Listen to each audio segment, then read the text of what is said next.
মাননীয় বিরোধী দলীয় নেতা, অসংখ্য ধন্যবাদ। প্রথম দিনেই বলেছিলাম ভুল হলে শুধরে দিবেন। মাননীয় স্পিকার, বিলটি পড়ার সময় আমার খটকা লেগেছিল, কিন্তু লেখা পড়ে ফেলেছিলাম। আমি এখন নোটিশদাতা মাননীয় সদস্যকে তাদের প্রস্তাবের পক্ষে বক্তব্য রাখার জন্য আহ্বান জানাচ্ছি।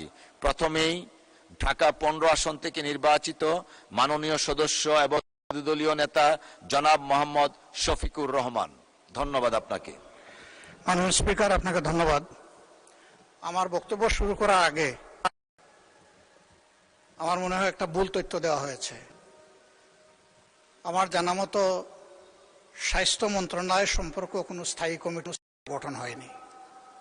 আপনিও উল্লেখ করেছেন, মাননীয় মন্ত্রী উল্লেখ করেছেন। আপনারা কি বিশেষ কমিটিকে মিন করতে চেয়েছেন কিনা আমি স্পষ্ট না।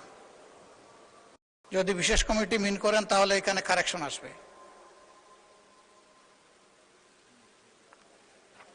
মাননীয় নেতা, অসংখ্য ধন্যবাদ। আমি একটু করে নিই, একটা সেকেন্ড আমাকে যদি সময় দিবেন। আপনি একটু দয়া করে বসুন প্লিজ। Thank you. মাননীয় বিরোধী দলীয় নেতা, অসংখ্য ধন্যবাদ। প্রথম দিনেই বলেছিলাম ভুল হলে শুধরে দিবেন। অসংখ্য ধন্যবাদ, শুধরে দিয়েছেন। সেই হিসাবে মাননীয় স্বাস্থ্যমন্ত্রী, আপনাকেও বিনয়ের সাথে জানাবো, দয়া করে আপনি আবার শুদ্ধভাবে পড়েন। ধন্যবাদ আপনাকে। মাননীয় স্পিকার, বিলটি পড়ার সময় আমার খটকা লেগেছিল, কিন্তু লেখা পড়ে ফেলেছিলাম। আপনাকে ধন্যবাদ। মাননীয় বিরোধী দলের নেতাকে ধন্যবাদ।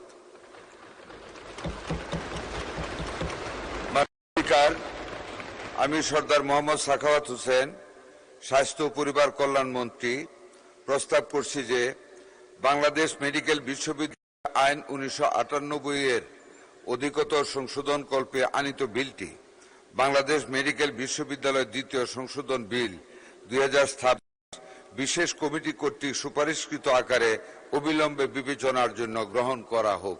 ধন্যবাদ মাননীয় স্পিকার।